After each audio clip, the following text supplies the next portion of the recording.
What's up? What's up? What's up? How y'all doing? How y'all doing? God bless y'all. God bless y'all. God bless y'all. Welcome to another episode of Ryan's Opinion Don't Matter. Hopefully y'all having a blessed, wonderful day. Hopefully all is well. Hopefully y'all having a beautiful time in life. And if you come in on this live, like always, I would appreciate if you hit that like button, if you hit that subscribe button, and if you hit that notification, and you share. Yeah, I appreciate it very, very much. But hmm, yeah, basically, look at the title of this video: How making my money, or trying to make my money work for me. In a nutshell, that's pretty much what this video is about. In a second, and and of course, as it relates to investing, you know, that's that in a nutshell. Investing and just try to make your money work for you, and the ups and downs of the stock market, the ups and downs of the economy, the ups and downs of basically what you're dealing with. Like you got to be able to stomach a lot of things. And I know a lot of times people don't understand what that means because they be in their feelings about everything. But you got to be able to stomach a lot of stuff. And that's real talking. I've been buying, basically investing, um, on and off for a long time now. You know, I always try to tell people that are close to me, like, don't go out and try to put all your money and invest in the stock market and expect some type of miracle to happen. And you have to be patient. You got to do your due diligence of where you're going to invest your money. And like I said, I'm not a financial advisor. I'm not telling somebody what they should or should not do. But these are the things that I just always try to take in mind when I'm investing. I just look, and I'm patient, and I exercise patience as often as I can. You know, um, even in business, I don't have a business that I run personally anymore. I mean, I guess you could consider real estate that, but I'm not heavily into it no more. My main focus is in investing. Of course, I invest in real estate investment trusts and other things too, but I just having a conversation with somebody, and usually when I'm talking to somebody, I just talk. I don't they might take it as I'm giving them advice or something like that. But sometimes I just be talking. And I was having a conversation with another guy. He was just like, we were talking and stuff like that, and um we talking about real estate, and I didn't know that didn't rather he owned the house, didn't own the house. Well, I was just talking in general. And then he just started kind of like going through his phone, checking stuff, and he was like, "Oh, okay." And then he don't own a home, but he was talking about, and I was explaining to him that if it was me and I didn't have kids, and it was just me, and he said he had a wife or whatever case may be, and they were just kind of working on things. I said, and I was just kind of talking like if I was at that age, and basically what I did when I was younger. I said, and that's usually what my advice because it worked for me at the moment, at the time. So I just started explaining to him what I would do if I was him at that age. He really wasn't that young, but I just assume when you're a certain age, you just kind of got it together. But he was just like, and I was like, in the end of the conversation, I want to get into everything, but I was just explaining to him that at that time period of when I, you know, bought a house, I said I would look for something that I can buy into and live in and rent out another portion of it. I said that way it offset your cost of living a little bit. And he was taking notes. He was taking notes, and he just was like, so at some point I realized that he was asking a lot more questions, and I I said, are you learning something right now? He was like, yeah, man. He said, I said, man, I'm gonna be honest with you. I was just talking. I did not. I don't assume people got. I said, that's just the stuff that I talk about on a regular basis. I said, I don't. I was assuming. So he was just at that point. I just kept going and what I would then how I would do it and how I would go look for property where at. I ain't gonna say where out because I don't really tell people where to go. I just tell them what I would have looking for. And he went online and he just started looking at multifamily properties. And he was like, well, am I supposed to look for families? And I'm like, and in my mind, I'm still thinking like, he ain't no young dude. He kind of, closer to maybe 40 years old. But I'm just assuming that, in my mind, I'm just assuming at that age, these things you would already know. Like, that's just my opinion. But he didn't. And I was just, so I gave him what advice I had. And I told him, I said, man, I'm not saying that, he was like, no, he said, man, he said, give me about a year or so. He said, I'm going to make this happen. He said, you just gave me a roadmap. He said, I was trying to figure out what me and my ladies want to do, how we going to do this, how we going to do that. He said, you just gave me a roadmap. Like, I didn't even think about that. And I was like, oh, okay. And, hopefully it works out for him. Hopefully that, he take what advice that, he still got put in the work. All I did was talk. Like, he still got to go put the work in, put the time in, put the effort in, do all of that other stuff to get to that point where he see the benefit of that. But I had that same conversation with a few other people. And honestly speaking, when I ran back into them later, they actually took the advice. Shocked me. Next thing I know, they had property and they was doing their thing. And I was like, I was happy. And I'm not saying I teach the whole world, because I don't. That's just how I talk. I don't like unproductive conversation. I don't know, like, that's just me. I'm not saying I know everything, because I don't. When I'm in the room and somebody start talking and they got some insight, even when I listen to other people's videos, I listen to other people's videos because I'm learning stuff. I'm always in the mindset of trying to learn more and more and more. So I don't sit there and portray the image of, oh, I know this, I know that. It's just some things I know, some things I don't. And I'm okay with not knowing. The thing is, if I don't pursue the information and I'm going to form out of the information that I get, I'm going to form my own opinion about it. Whether people agree with it or not, that's their choice. They don't have to, but that's their choice. And again, Ron's opinion don't matter. Might matter to you, might not, but I'm going to form my own opinion about it. And rather they agree with me, disagree, that's their choice too. But that's just how I roll, and that's just how I do things. But I'm hoping that this guy takes whatever it is he got out of that and he runs with it. Like, honestly speaking, that for me is just, in a nutshell, wonderful. And as a man, that's what you want to do, is you want to help not only yourself, not only your family, but you also want to help people around you do better, especially if they're from your country, your community, your neighborhood. Why would you want another place, another country, or something like that to do better than you do? That don't even make logical sense. And I'm not saying you out there and just jump out there and try to compete with everybody, but why would everybody want their kids to do just as good as they see other kids? I don't want their other kids to do bad. I want them all to do good. Mine and theirs too. So that's how I look at things. Like, you can't help it, but some people it's just going to be that way. You can't help that. They're going to be either lazy, don't want to do nothing, don't want to be productive, don't want to be. You can't help that. It's just the way it's going to be.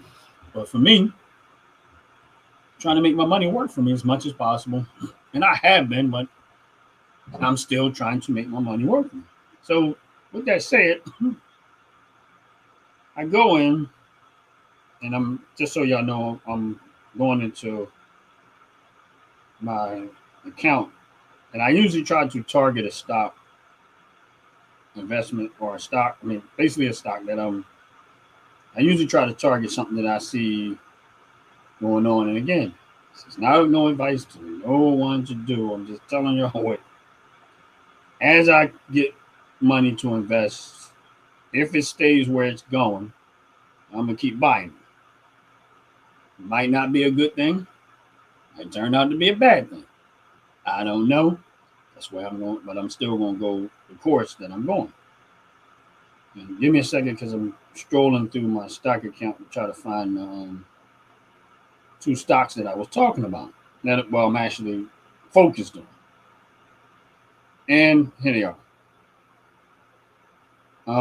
If you're on this live, please hit the like button. Please hit the subscribe button. I appreciate it very, very much. But the two stocks that I'm actually going to be focusing on is UNH, and ELV. Both of them I got stock in. Now, ELV, I got a little more money than the other one, but I'm bleeding money. I purchased that stock at $454 an average, and it is currently at $366. I don't have a lot of money, and this is why I always tell people don't go in there real heavy and just try to buy up stuff. Patience and sitting money inside will produce opportunity for you to buy at the right moment or at a better moment. And right now, those are the two that I'm focusing on. The UNH stock, which both of them are in United Healthcare. One of them is United Health, and the other one I forget. I gotta go back to it, but it's both of them is in the healthcare industry, basically. Now the other one has dropped almost 50% off its high. Yeah, over 50% off its high. There's some news about the CEO, some other stuff going on with it, but I'm buying. Now that my target price was $250, and it's right there as we speak. Is where I'm going to start fishing money into. I did the same thing with KLAC. I just waited, and I started buying into it. And as I started buying into it, it would drop. I would put a little more money, drop. I put a little more money, drop a little, put a little more money. And then after a while, I just start feeding more money into it. Now that stock, KLAC, is like almost $800 right now. But I got it at an average of like $600 and something dollars. But I just kept doing it. And eventually it went the other way, and now it's sitting up at back all the way up to $700. I mean, actually, almost $800. I don't know what exactly it is, but the last time I looked yesterday was like $795 or something like that. But that's exactly why I do what I do, and I do it very patiently. And these two stocks, which are United Health, which is UNH, and the other one is ELV, which both of them are in the healthcare industry. And I'm going, as they stay down there, I'm going to keep fishing in money as I get it, to try to lower my average as much as possible. If it really goes down, I might go a little heavy if I got the money to do it. And then at that point, I'm just going to ride it out. I'm not selling. I'm just riding it out. Both of those companies pay out dividends. So for me, I'm going to ride it out. I did the same thing with Ford Motor Company. I ended up only getting 100 shares of Ford Motor Company, but I kept doing the same thing. Every time I wanted 100 shares minimum, and that's what I did. I said, I'm gonna try to at least start with 100 shares, and I'm gonna be patient and hope that I catch it. So I bought Ford Motor Company at an average of, right now I'm sitting at $9.65 average. That's my average cost for Ford Motor Company. And if you do the math, you'll see where it's at. Because Ford Motor Company right now is at 1071. So that's what I do. I don't, I'm not no brilliant person when it comes to stock market. I don't know what a lot of these stock traders. I'm not a stock trader like that. I am investing in the company, and I try to ride it out long term. I look at it like, okay, I'm gonna buy into it, get as cheap as I can, not go too heavy, put a little bit here and there, and I'm gonna ride it out. Minimum probably 5 years. I'm gonna try to ride it out for 5 years. There's some stuff I've gotten rid of sooner than that, but most of the time I try to ride out 5 years. But if after 5 years and everything still looks solid, what's the point? I'll ride it out even longer. And that's what's been working for me. And I'm not, like I said, I'm not telling nobody what to do. I'm not giving nobody financial advice. I'm not saying you should go buy those two stocks that I mentioned, because I might get my behind handed to me out of that. But that's the risk I'm willing to take. Whatever happens, happens. I'm two stocks that are right now have fell a lot since from off their highs, and it looks bad. But I'm gonna buy as often as I can, as much as I can until it goes green for me. And what I mean by green for me, when it goes above what my average cost is, I don't touch a stock no more. Anything that I purchase, and after I purchase that stock and it goes green, I won't buy no more. I won't buy it when it's above what I average paid for. I'm not gonna raise my average. Some may say, "Oh, you should," bet. No, I just don't. That's just what I do. I stick to what I do. I don't think I have the best plan. I don't think I have the best way of doing it. I really don't. It's just what I do, and I like the way I do it, and then I stick to what I do. And for me, it has worked. Is it going to make me a millionaire, billionaire, or something like that? Probably not. More likely not. But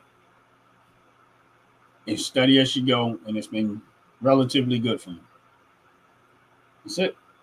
And as my dividends come back, I'll let them, like right now they're sitting. I'm not, unless I get like those two stocks, yeah, but I wouldn't buy much of anything else because it's not where I want to buy it. So that's what I have to do. I always go look through my account and say, okay, when I get some dividends, what am I going to do with it?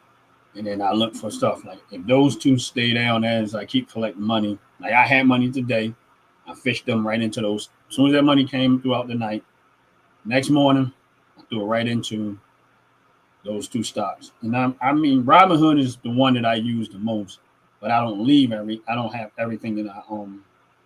All of my investments are not in my Robinhood. Robinhood is one of the main things that I use. And sometimes if I have positions in other stocks in other accounts other than just Robinhood. I diversify my accounts just like I do as far as just companies and stuff that I have money invested in. I diversify that. But I also diversify where I keep my money at as a whole because, we dealing with technology issues, all types of stuff. So I don't want to be have all of my eggs in one basket, so to speak. So I try to use different platforms for investment wise too. So, and I just think it's wise to do that because if something happened when Robinhood runs or Webull or runs into glitches and stuff, even bank accounts do that. You should not have all your money in one place. What's up out the pit? How you doing? God bless you. God bless you. Welcome in. Welcome in. Welcome in. Hopefully all is well with you, my brother. Hope you out there being blessed, man. And that's real talk. But yeah, that's how that's how it's been pretty good for me. Like I focus, and this is where you kind of got to pay attention to politics because it has an effect on things like this. I mean, like the reason why I started looking at healthcare stuff, and because when I seen Trump talk about they're going after the cost of drugs and stuff like that, in my mind, and not saying I'm right, I figured there was going to be a negative response from the healthcare industry as a whole, where people might just pull off.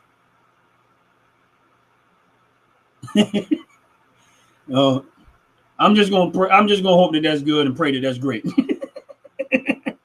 But the healthcare industry, in response to what Trump said, I feel like they're gonna say, okay, we need to figure out where this is going with Trump, because now we feel like we're getting ready to be attacked by him. Now, the one company I know, it was more so based on the story and the CEO, and there's probably some investigation going on behind the scenes.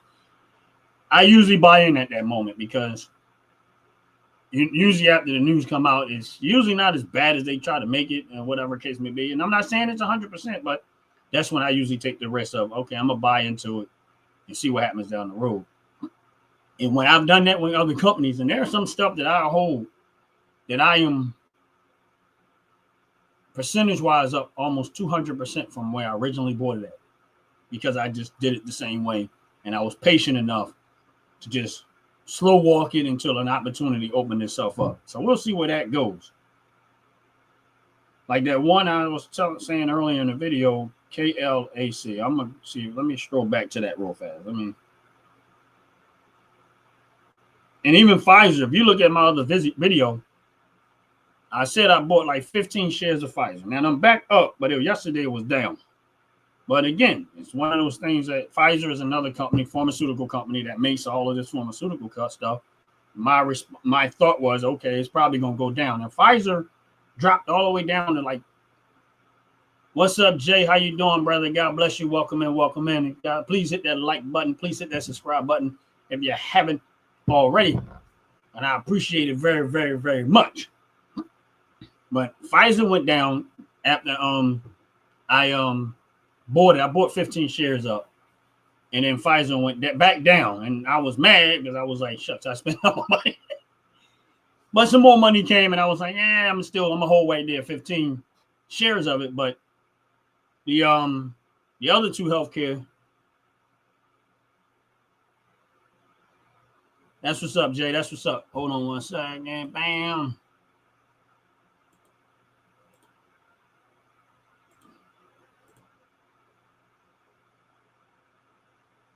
Real talk, Jay. Real talk.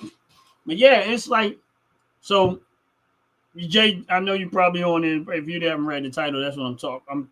I'm talking stock right now. Today is, why I responded and why I'm doing what I'm doing as it relates to the stock market. Jay, if you haven't heard from the original part of the video, was the two stocks that I was talking about that I'm buying into right now was I strolled away from that sucker, but they both in the healthcare industry. They're both in the healthcare industry. I think it's one that was UNH. Yeah, UNH, and I forget the other one was. Oh, I went scroll right past it. UNH and the other one is ELV. UNH and ELV. Those are the two that I'm just currently working on. Put a little bit of money in there just so I had one of them I put in there just to have it in my account. The other one I already had. But one of them is down over 50%. And that's why I was saying earlier in the video that's why I'm going to buy into if it stays where it's at right now. And, I don't know how long it's going to stay down, but as I get money, I'm going to fish it there. But Pfizer, and I know, Jay, you was on the live the last time I was talking about Pfizer, and I ended up, because I realized that Pfizer was below, it was as low as that in the last 5 years.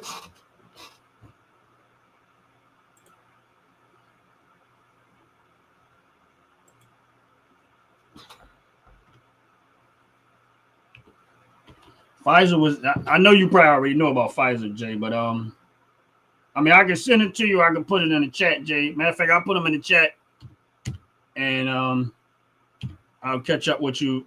If you want me to text it to you later, I will.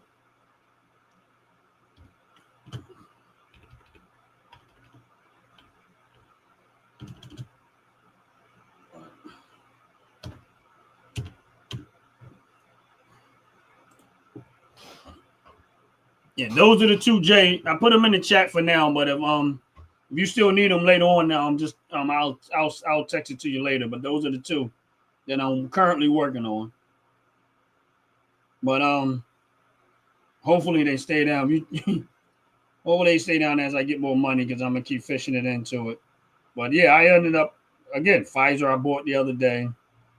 And then there was another one, Jay. I can't remember what it was, but we were talking about a little while ago, and then all of a sudden, again, I do the same move. I wait, put $1 or $2, put it in my portfolio as like I might only put $5, $1, don't matter to me. That's why I tell you I call it broke man investing. Now in that one stock, all right, no problem, bro. But the one stock, the UNH one on there, right? And I put in the check. I put $5 there. It was at $335 a share when I put the $5. This is why I keep telling y'all I call it broke man investing. And I'm not lying to y'all. I'm not, saying that I'm doing some special stuff.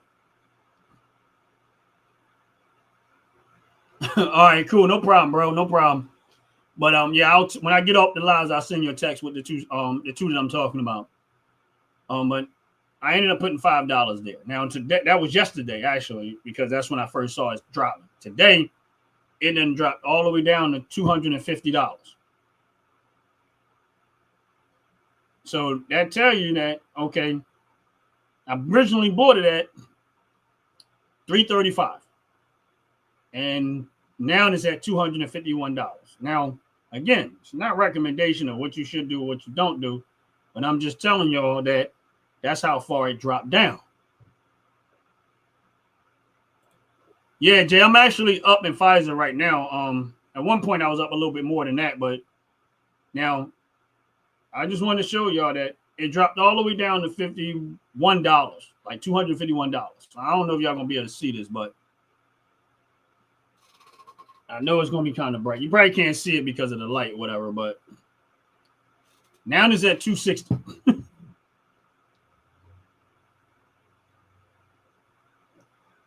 Yeah, you're absolutely right, Jay. We know that for a fact. And now it's at 260. But those 15 shares that I bought in Pfizer, I'm a hold.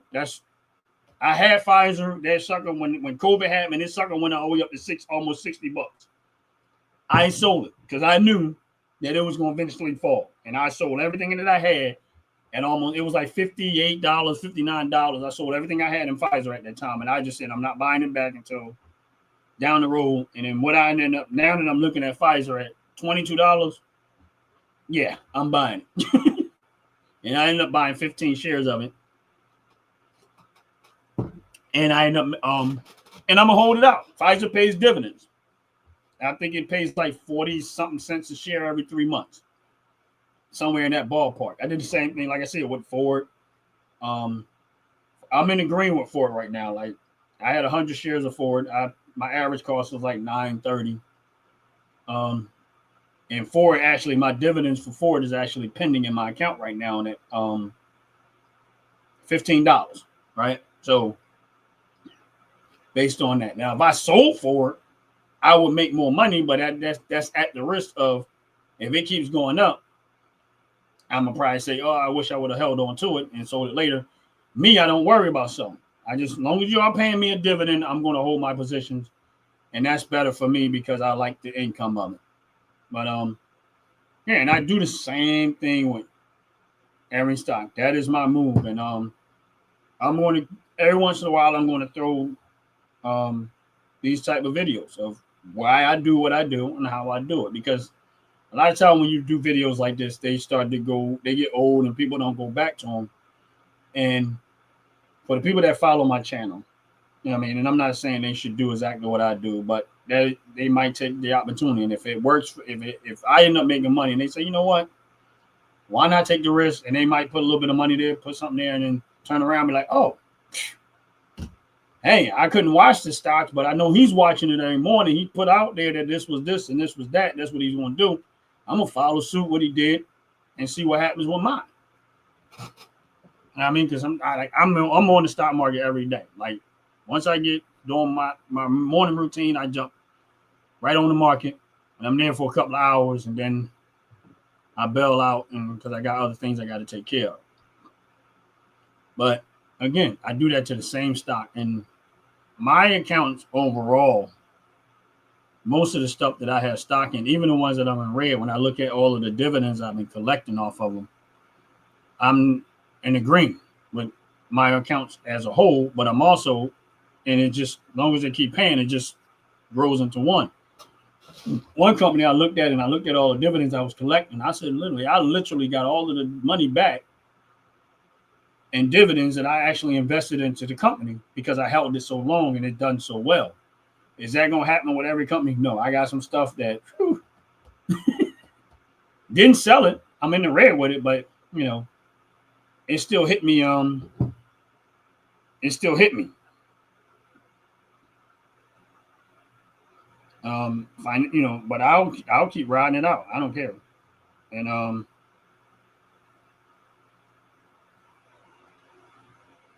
I'll keep riding it out, and I'll pick a stock. I'll go see what the story is, see why it's going down as much as information I can consume. And then I'll turn around and say, okay, Let me go give this. Let me go look further into this and see is it worth me going into it. And then if you're not willing to take the risk, if you're not willing to take what may come out of it, the negative part, if you can't stomach it and you can't do it, then don't do it.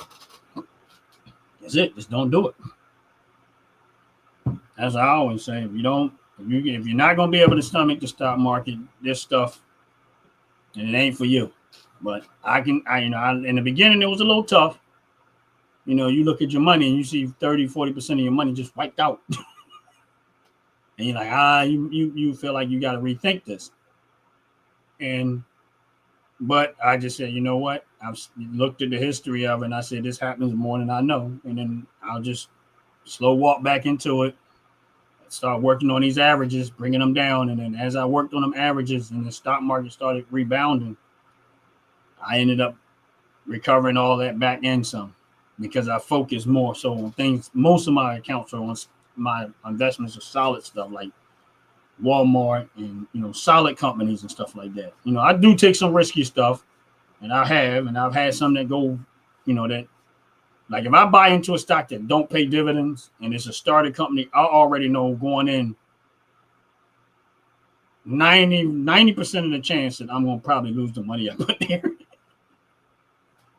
Because the startup business is hard to grow, especially in America. Now that they've deregulated a lot of stuff, it might be a little easier, but a startup business is hard to get off the ground, because no matter how much information you think you have about the cost, and it's always going to be that unexpected expense that comes along that just kind of say, oh, I didn't think of this. I didn't think this. I didn't see this coming. And it can end up basically putting you out of business. I used to have a partnership with a friend of mine. Well, he wasn't a friend, but he was my brother knew him. But he was trying to open up a restaurant, and he was looking for somebody to partner in with him. And I partnered in with him. We came to agreement, and I held about 25% of the partnership. He held 75%. It was his idea. It was his concept. It was everything, all him. I didn't go in there with, oh, I got bright ideas. I got this. I got that. I understood the food industry enough. And I was young. I was only 19 years old at the time. 19, 20, somewhere around there. But I was real young. But I didn't want to get that involved. But I had the money to help them get to the next level, because he ran out of money trying to get this place up and running. So he asked me to come in as a partner, and I did. More of a solid partner, but I still had a little more. I still had some hands on, but not majorly hand on. Like, I did not try to make decisions. I would suggest, I would give some advice.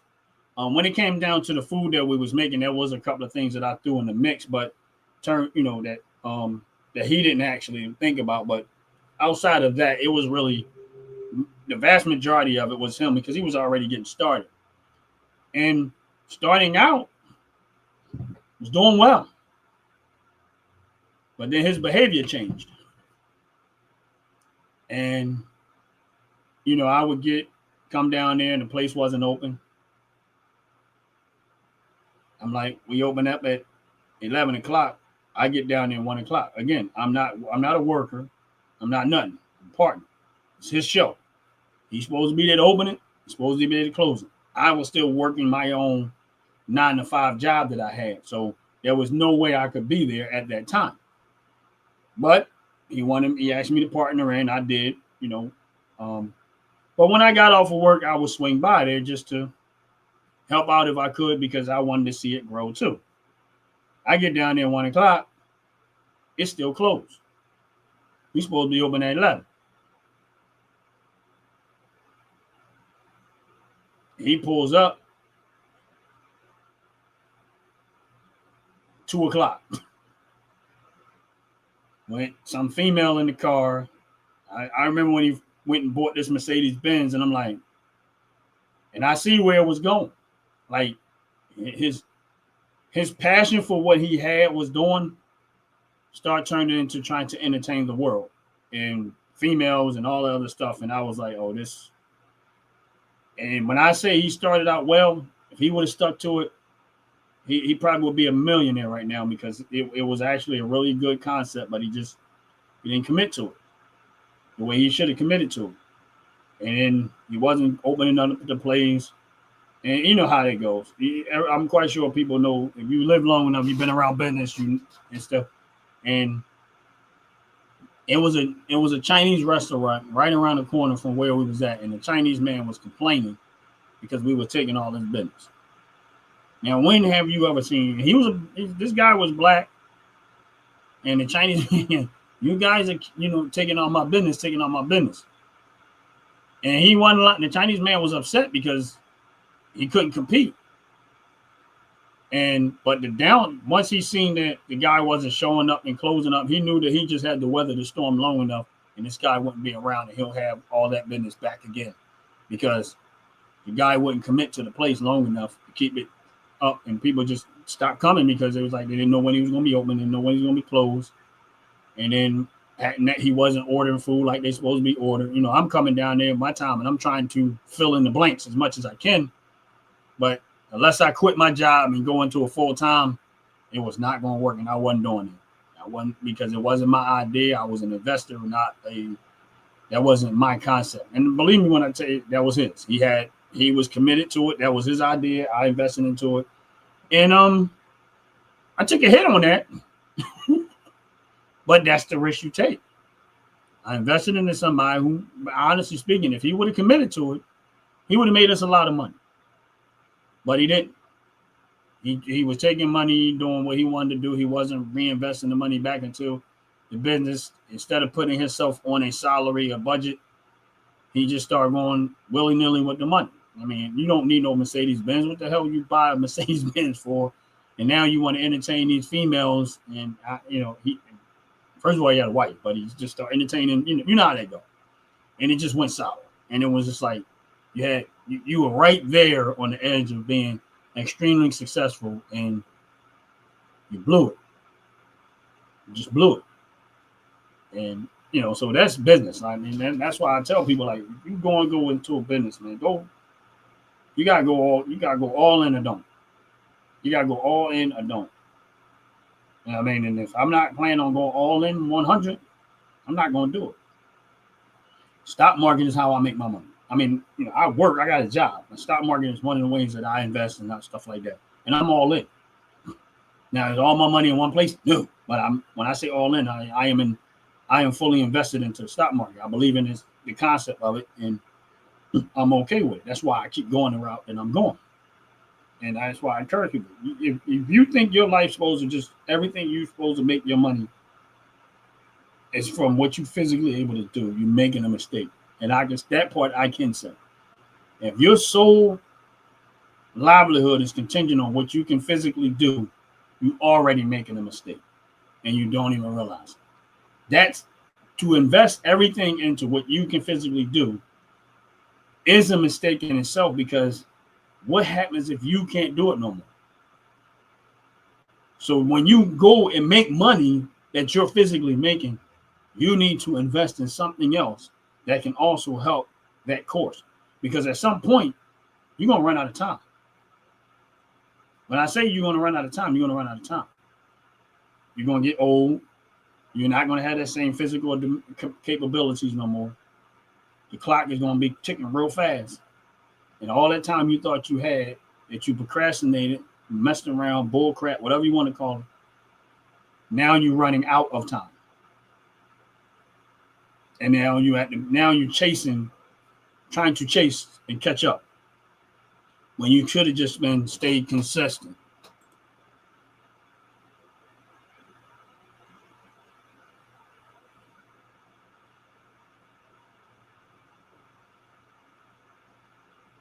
Right. I agree, Jay. You're right. I agree. And my thing is, so that's why every once in a while I get on here and I talk this way. And even me and Jay, at some point we'll get into another episode of basically making your money work for you. And this is why I'm so adamant about the stock market. And yes, the stock market come with risk. It does. Everything do. Everything in life come with risk. And you got to learn how to be okay with taking risks. Because if you're not okay with taking risks, you're never going to see the success. And I'm going to be honest with you, I learned a lot throughout my years. And it ain't really hard to be successful in America. It's hard, but it's not that extremely hard. It's just sometimes you got to be willing to take the bigger step. That sometimes it's obvious, it's an obvious step, but the fear of, man, if I take this step, if I go, like, let's just say you need to expand your business. And I'm just using this as a scenario. Let's say you need to expand your business and you like, okay, I need more capital to work with in order to expand my business. So let's just say you say, okay, I need $20,000, $30,000 to be able to expand my business, maybe purchase some things to be able to make stuff faster, equipment, or hire people. I don't know. That's at extreme risk, because if it doesn't play out the way you say want it to, now you're stuck with that bill. You know what I'm saying? Now you're stuck with that bill, and you're going to borrow some money to try to expand your business. So I understand that business is a lot of risk. If you're not all in 100, it can go sour real fast. And then the other thing is being committed, making sure you're producing good product. If you're a restaurant, make sure your food is right, clean, good, tastes well organized, well presented to the people, depending on what type of restaurant it is. But your food should be extremely well presented, taste good, and you should open up when you say you're going to open up, and close when you say you're going to close. Have good people that have good attitudes in your restaurant. You hire one bad person that has a bad attitude in a restaurant, they can destroy the whole experience. And if you think your business is going to survive with bad attitudes, you are sadly mistaken. If I had a business, and I'm being real, if I had a restaurant and I got somebody and I hire and they had a bad attitude, I will get rid of you as soon as I could. I would not waste time. Because what happens when you have somebody that has a bad attitude, you do not see the diminishing of your business fast. What happens is they piss off one person, you don't see that person. They piss off another person maybe a week later, you don't see that person no more. And slowly they keep pissing off your customers. The customers don't complain, because most people don't usually complain. They just stop coming. And then you start wondering why you're not getting the business that you used to get. Your food is still of good quality. The flavor is still of good quality. You're doing all of the stuff, and you're trying to figure out why. Now, there is some economy aspect of it, but a lot of times, if you got a nasty attitude person working for you, they're chipping away at your business. And then a thief, and if they're a thief on top of that, that's even worse. Because a lot of times a thief will think because they work for you, they're entitled to something. And they don't realize that everybody pays for theft. So they'll steal from you and be like, oh, well, I'm working my behind up. They don't pay me enough. Then go find a job that you'll be happy with that pays you enough. Don't go steal from somebody who's trying to better themselves.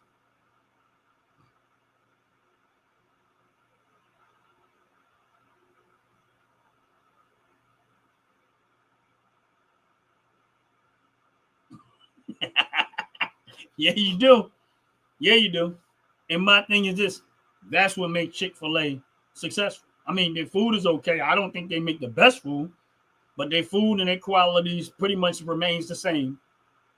But the attitude of the people is what makes us Chick-fil-A successful. Now, here's the thing.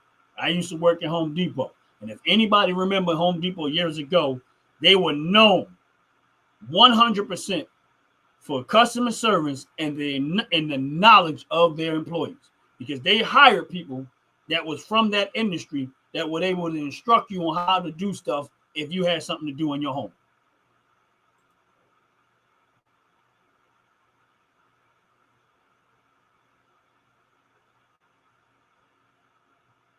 And it's real talk. And that's Home Depot's motto, was customer service. If you work for Home Depot at that time period, I don't know what it's like now, because, well, I do know what it's like. I go into Home Depot sometimes, and their customer service sucks. just like Lowe's, all of them now, they suck. They don't have the same quality of people that they used to have when I used to work there, because I worked side by side with people that knew this industry very, very well, and they could help. If you didn't have the information, there were people that did and could help you through the project that you was doing in your house. Now, Home Depot don't have those type of people. They changed their concept of how they do stuff, and I think that I think they're one of the worst out there when it comes to customer service. Because I go into Home Depots and I'm telling you they suck.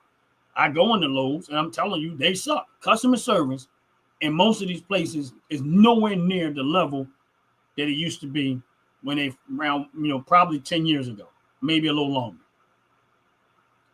And that's the mistake they all make. They don't care about their customers no more. They're so fat and happy and so greedy that they don't care about their customer. But what they forgot was other companies that used to be chasing profits, that used to chase customer service, and now chasing just profits and trying to satisfy that, they ain't here no more because you forgot what got you there.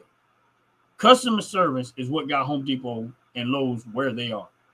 Home Depot was around, Lowe's was around a lot longer than Home Depot. People don't realize that, but they had. Home Depot shot past everybody because of their customer service. Not because they had the best product, because they all selling the same stuff. Some people say, oh, because you could get everything you need. No, that same concept was everywhere. They just did it in a bigger building. That's it.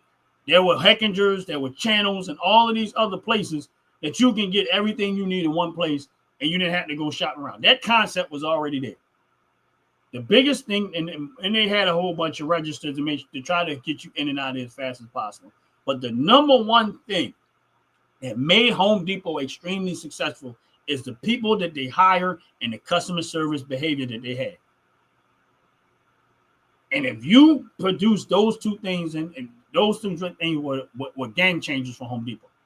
All the people, listen, when I worked there and I wasn't at work, I had people on the street seeming like, hey, man, let me ask you a question. First of all, not at work, no question about no Home Depot. But because we were so known for our behavior and our attitude, we had good rapport about us and good, good attitudes and stuff. Home Depot made a lot of money off their people. But here's the thing. Most of the people that work for Home Depot were shareholders, and people didn't understand that. So they had a stake in the company. So if you have a stake, if you have an investment interest in the company that you work for, you're going to be more adamant about making sure that company is successful as possible. Why? Because you're a shareholder. So most of the people at that time that worked for Home Depot was all shareholders. I was a shareholder. When I worked for Home Depot, I bought shares in the stock, bought shares in Home Depot when I was a shareholder. And that's what happened.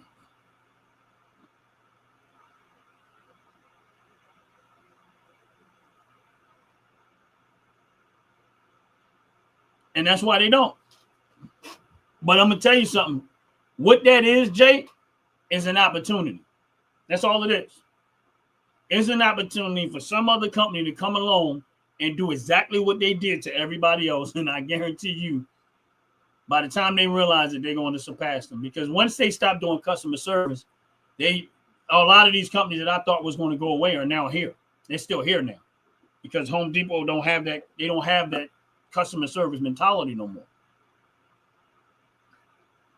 Those that weathered that storm are going to be here, and they're probably not going to go nowhere. Because people don't go to home, like I go into Home Depots around here. They're not as packed and as busy as they used to be, because you can't get the service and the help that you used to could get there. And see, what they don't realize is this is where Home Depot fell at. All right, so if I go into Home Depot and let's say I go in there to put down the floor, this is the difference between someone that has great customer service and somebody that just worked there. If a customer came in to somebody who just worked there, they say, oh, where your towel at? And you would say, oh, it's over there. And the customer would go over there and purchase the towel, right? Look for what they want, put it on their cart, hopefully figure out how much they need, and they will buy the towel, right? What happens when that person gets home? When they get home, they forgot that they need a thin set to put down the towel. If they have problems with their subfloor, they forgot that they needed backer board or hardy backer board or wonder board, or back in the day they used to pour concrete wet beds, right? So Now that customer got to do what? They got to go back to the store. Let's say they pick up the thin set. They get back in their car. They take the thin set home. They didn't get the trowel. They didn't get the sponge. They didn't get the float. There's a whole lot of stuff that they did not get, right?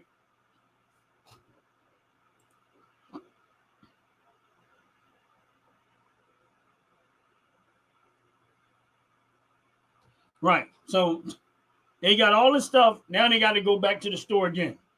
So what ends up happening is their experience in that store gets distorted because now they're like, man, I've been back and forth to this store 5 times to get stuff that I need. Now, if I'm working at Home Depot and they come to me and say, oh, I'm looking for tile, this is the difference. This is why Home Depot was so successful then. And they say, oh, I'm looking for tile. I was like, okay, come on, let me show you where it's at. Why do I want to show them where it's at? Because at that moment, I'm a sales agent. Let me show you where the tile's at. Okay, this is the tile that we have. These are the options that we have as a tile. What are you doing in your house? Oh, I'm getting ready to put down my kitchen floor. You already picked out your cabinets? Yeah, I do. Do you have a color that the cabinets are, a picture of what you already have? Let's see if we can coordinate something together. See the difference already? That's the customer service. Now I help them pick out the tile. Well, you going to do your backsplash too? Well, I didn't think about that. Well, if you put this with your backsplash and put these borders in there with your backsplash and maybe do a design with it, by the time I get finished with that customer, where they was getting ready to probably spend $300 to $400, now they're at $1,500, maybe even $2,000. Because I'm a salesperson on the floor, making sure, and then I'll make sure that they have everything that they need before they walk out their door. Meaning they have the towel, they have the grout, they have the thin set, they have the float, they have the spacers, they have the right screws if they're screwing the stuff down, the backer board if they have to back it down. They got the tape that they need to line to seal the lines and stuff like that. And they got instructions on how to do it if their homeowners trying to do it themselves. They got you don't have a tile cutter? Well, we got to make sure you got the tile cutter. You can even rent a wet saw. You can purchase a wet saw. You can rent you can get a straight cutter and you can rent a straight cutter. See how different that sale going? And I make sure what they have job lot quantities. So where they was, now if they went and took that tile home, and if there's a local store near them, where do you think they're going to go to get the second one if it's closer to their home? They're not going to drive back to Home Depot. They're going to go get the rest of the stuff from a local store. And what people did not realize is this. Most of the time, Home Depot don't make money off of the actual tile. Where they make their money off is all the stuff you need to put down the tile. The tile, they might sell you, let's say it's $1 a square foot. Home Depot might have paid 98 cents a square foot. That's to get you in the store. That's to get you in the store. But the option, once you get into the store, there's a 90% markup on the trowel. There's a 70% markup on the grout. There's a 60 to 70% markup on the thin set. The backer board don't even have a large markup. Why? Because they want you to buy the other stuff. The tape is like 200% markup on it. So if you don't get them all that other stuff, all they did was sold this tile at a loss. Possibly because by the time you take into the fact of the labor and stuff, they pack it and get all that stuff from the truck onto the store, to on the shelf, and then off the shelf to there to register, and everybody that's dealing with the fact that they came in and bought it. But if the person doesn't come back to Home Depot to get the other stuff because you let them walk out the store with just the tile, now the local stores that's clicked that, they're gonna say, well, I'm gonna just go there and get me some grout. Even though it's more expensive, a little bit more, I don't want to waste my time standing in the long lines at Home Depot, or I got to hurry up and get the stuff that I need. Now, in the local store, again, will make the actual real profit because they're giving them all the little other items that they need to do that. That's why these local stores are technically still here, because Home Depot don't have salespeople no more. They got associates on the floor, but they don't sell stuff. It's just like anything in business. A salesperson will make a better profit for you anytime. You can have all the online. I mean, listen, people can say what they want to say. But if you online, online is a great business, and it is for that. But I'm gonna be honest with you. If you got the opportunity to be in front of people and sell the product, you will do way better than online will ever do. And that's real talk. Because personal interaction with customers always sells more. When I used to sell cell phones, If somebody bought a cell phone, they didn't just buy the phone. They bought the charger, an extra charger, because people go through chargers like crazy. They bought a cell phone case, screen protector. I upsell everything I could possibly sell. Why? Well, we used to get commission off of it. So of course, I'm gonna tell you everything. So that's how you made your money.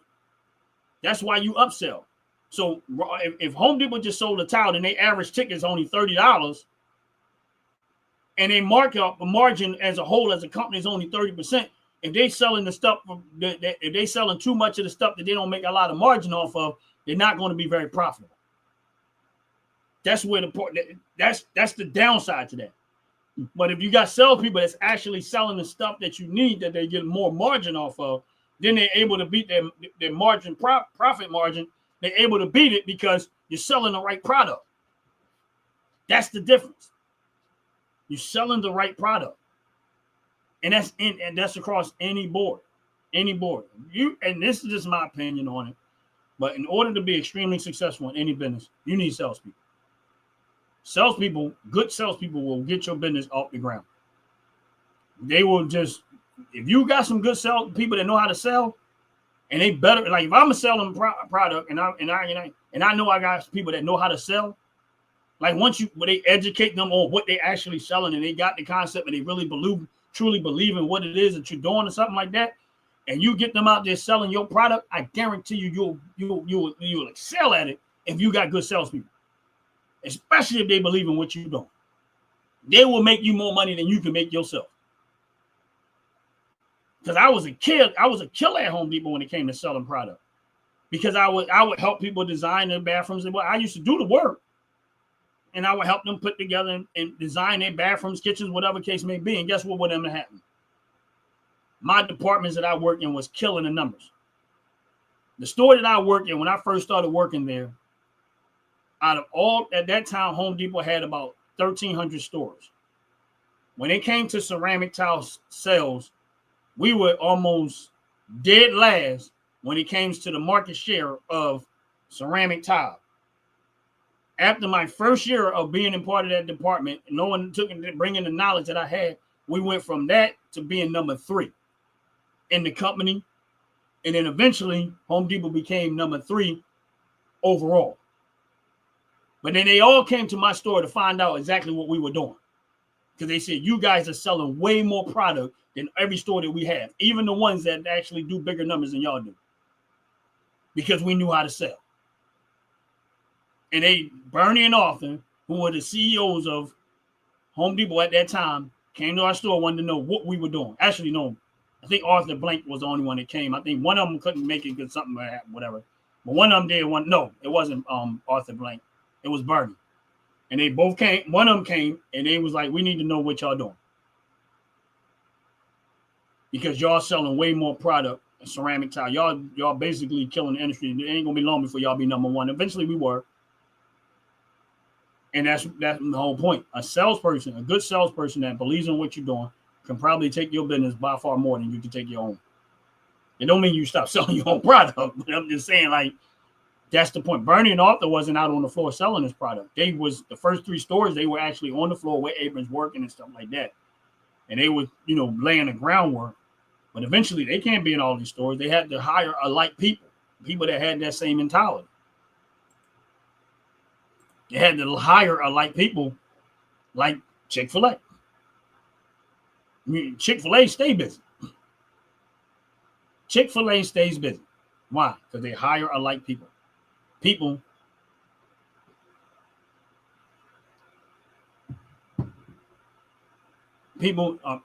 once you hire people that have that and believe in what you're doing, game changer.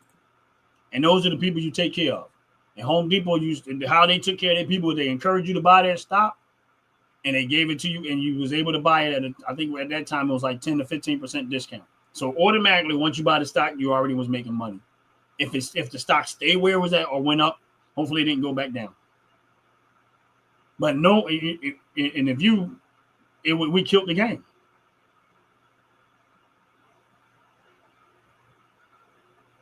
And there you go.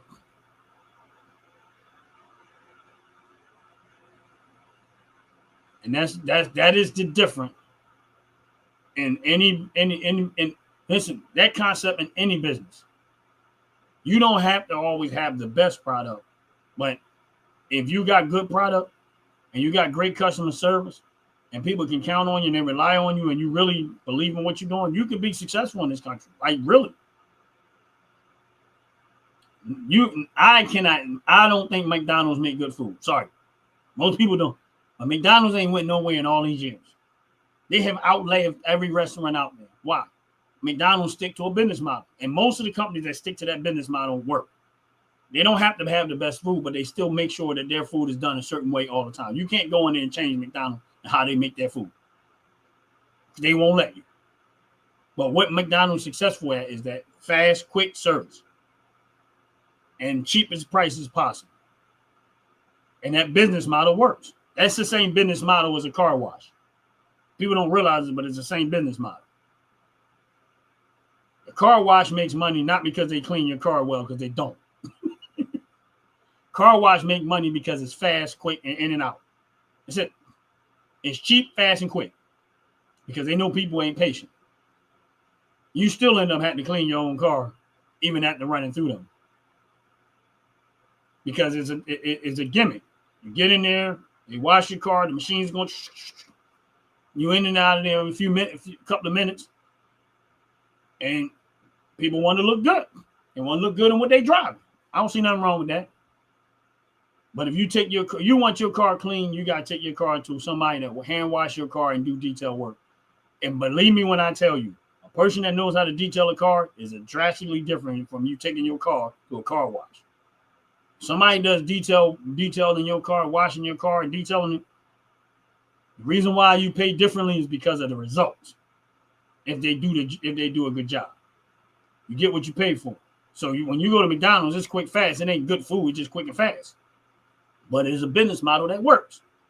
You're not going to go to another of these restaurants. Let's just say, I'm not saying they're the best restaurant, but let's say Texas Roadhouse or Outback or something like that. That's not what they're about. They're about sitting down, the experience, hopefully good food that's going to be priced up, but you're paying for the atmosphere too. So that's the difference. Two different business models, but they both work. But if you don't have both of them, we still require great customer service. If you don't have good customer service, you don't have great customer service, you missed the boat. You missed the boat. That's it. And with that said, I'm ready to get up out of here. Y'all have a blessed, wonderful day. Please like and subscribe. Please share these videos with anybody and everybody you know. And other than that, go back and watch the video because there might be a lot of information here that you might have missed. You know what I'm saying? But anyway, I'm ready to get up out of here. And like I always say, if you don't have Jesus Christ as your Lord and Savior, outside of any and everything I say, that is by far the most important thing of it is Jesus Christ being a part of your life. That is what has helped me throughout my life all the time. Never let me down, never failed me. So with that said, I'm going to get up out of here. Y'all have a blessed, wonderful day. Peace.